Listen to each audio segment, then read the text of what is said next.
Breaking right now, Princess Diana's bitter and twisted brother Charles Spencer has yet again taken his sister's name in vain by claiming that she would be completely proud of Prince Harry and his deranged campaign against the British media, seeming to completely forget that actually it was Princess Diana who had probably the closest relationship with the British media of any royal in history. But here's what Charles Spencer had to say. It takes an enormous amount of guts to take on opponents like news group newspapers and great tenacity to win. And it's just wonderful that Harry fought for and gained an apology to his mother. She would have been incredibly touched at that and rightly proud. Now, Angela Levin, I completely disagree with that sentiment. Firstly, Harry didn't win. I've been calling him the Pussy Prince this week because he was the one that wanted this settlement, having previously said that he was the Dragon Slayer. Well, hell no, the Dragon Slayer ended up being the Frog Prince. But what do you make of Charles Spencer saying that Diana would have been so proud of Harry? Because to me, that is such a slight against Prince William, because of course Harry was so critical of the deal that William did with Rupert Murdoch and News UK. Even though, by the way, I think William did completely the right thing. He did it privately and then he donated all of the money to charity, something we haven't seen from Harry. We haven't heard anything about that yet, No, have we? because it's not going to happen. I mean, look, I'd be delighted if it would happen, but they need the money. He's got to pay all of the legal fees and then he's got to keep Meghan happy. So I don't think any of the money will be going to charity personally, but we'll see. Yeah, we'll see. But what do you make of Charles Spencer invoking Diana here and saying she would have been so proud? I think it was a dreadful thing to do and actually completely wrong because they were so different. He is quite hard and harsh, and he's had a lot of family trouble. But if you look at his family going back, all of the fathers were very aggressive towards their wives. He's now on his going to be his fourth wife, and each one he's been rather unpleasant about leaving that wife. And I don't think he's got a sort of deep passion and a understanding of what women are really like. I'm sorry to say that. I have interviewed him a few times, and that was my decision about him. All right, let's start with the bombshell statement from Angela Levin. She says if Meghan Markle didn't physically give birth to Archie and Lilibet, they cannot be in the royal line of succession. Now that might sound shocking to some people, but let's take a step back and look at the legal and historical context here. According to the British monarchy's rules of royal succession, the throne must pass through a legitimate, direct bloodline. That means the child must be born to the royal parent naturally with no surrogacy, no adoption loopholes, no secret arrangements.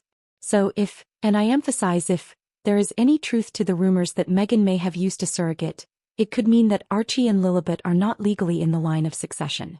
But I think, you see, Diana treated her children that they should care. It was very important to care about people and not to think about themselves, and that money didn't matter very much. What did matter was to look after people. And Diana, when they went at Christmas to big shops, she wouldn't let them go to the front to meet Santa Claus. They had to stand in a queue for a long time, like everybody else. And the owners of these stores would say, please, please, no, they've got to learn. It's not about money. It's not about going there. She wouldn't let them take presents. But no, they don't have that. And she obviously took them to people who were homeless, and that stayed with William ever since, hasn't it? And she wanted people to care about people.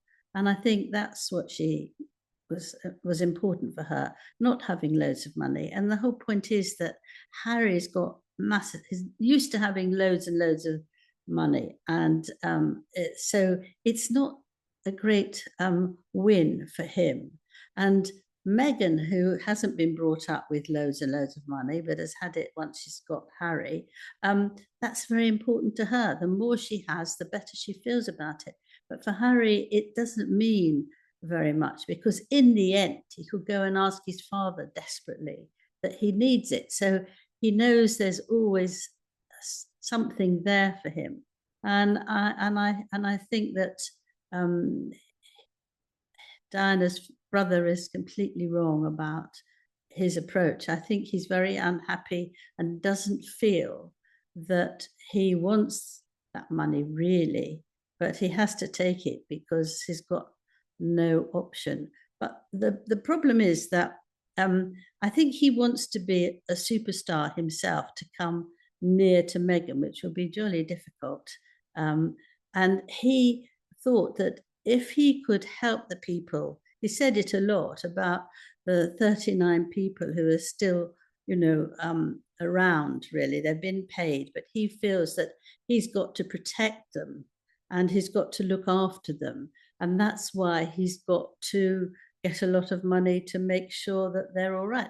They don't need him. They don't want him. He's not necessary in their life. It's as if he's in the wrong place. If they hadn't wanted it, they didn't have to take it. But I think he wanted to be proud that he could do that for them. So all his last 6 years that he's been trying to sort out, to get this sorted by the son, he's pretending, or he thinks in his mind, that he wants to make sure that these people are okay. They've got to be calmed down. The reason they took the money was because they had no choice. Well, how does he know that? Did he speak to the 39 people about that? Of course he didn't. So he was trying to place him as a hero, himself as a hero, and to get so much money that somehow they would think that he'd looked after them as well. I think it's a very, very sad reason why he kept saying no and kept going on. I think he wanted some sort of, I have done this. And here's where it gets even more interesting. The royal family has never publicly confirmed any official details about Meghan's pregnancies. Unlike Kate Middleton, who was photographed during all 3 of her pregnancies, appeared in public regularly, and even posed for pictures with her newborns outside the hospital, Meghan's pregnancies were shrouded in secrecy. No hospital photos. No official royal doctors making statements. No witnesses outside of Meghan and Harry's own PR team. Now, I'm not saying this is proof of anything. But folks, when there's this much smoke, you have to ask if there's fire. The monarchy is a 1,000-year-old institution built on tradition, law, and legitimacy. If there is even a shadow of doubt over whether Meghan's children were born in accordance with royal rules, then that doubt must be cleared up publicly. If Charles and William think they can just ignore this forever, they are making a huge mistake. Because as we've seen before, when the public doesn't get answers, they start demanding them. Of course he did. Of course he did. But Angela, money talks, and he's all about the money. That's all he is now. That's all he cares about. Maybe that's Meghan's fault, because Harry certainly didn't used to be like that. He didn't care about the money before he was with Meghan. Can I also just make one quick point about Charles Spencer and his relationship with Princess Diana? A lot of people forget that in the months before her death, they had actually fallen out altogether because Charles Spencer refused her the home that she desperately wanted on the family estate. So that's the first thing I would say. And the second thing I would say is what Charles Spencer and Prince Harry maybe need to listen to, and certainly Meghan Markle, is Prince William's wish, which is that people stop invoking the memory of Princess Diana, stop saying, oh, this is what she would have been proud of, this is what she would have wanted, and let her rest in peace, because it sometimes feels like that's the only thing Harry's got, and certainly Charles Spencer has got, to be able to invoke Diana, which is particularly grim in my view. But you do think that there's been a big change to Harry, and you can, because obviously you know Harry, you spend a lot of time with him, and you can see it in his eyes. Oh yes, it's a huge change. I mean, just let me say that decision that William made was 1 year after Diana's death, and he said the only way that he could really move forward is if we stop talking about her to the public, to outward. You know, if we think about it, that's fine, but we've just got to stop that. And Harry agreed with him, but he he's found the need to talk about this endlessly now, over 20 years. And I think it upsets William all the time, but because he's got a happy family, he can manage it. But it's not a good way to be, is it? Very, very true. Very, very true. A lot has changed, certainly. But he's changed a lot in that he was enormous fun. He had a very, very quick humour, and he could understand particularly children. They loved him. He could understand what they needed and what they felt like and what they were like instantly. And he could see the ones that needed a cuddle. He could see the ones that needed a bit of football. And he could do that. And actually, he was the only one when he went out to Africa who could who sit for a long time and look after tiny babies of 2 weeks in his hands and just go up and down with them so that they would sleep. So there you have a man with a lot of love in his heart.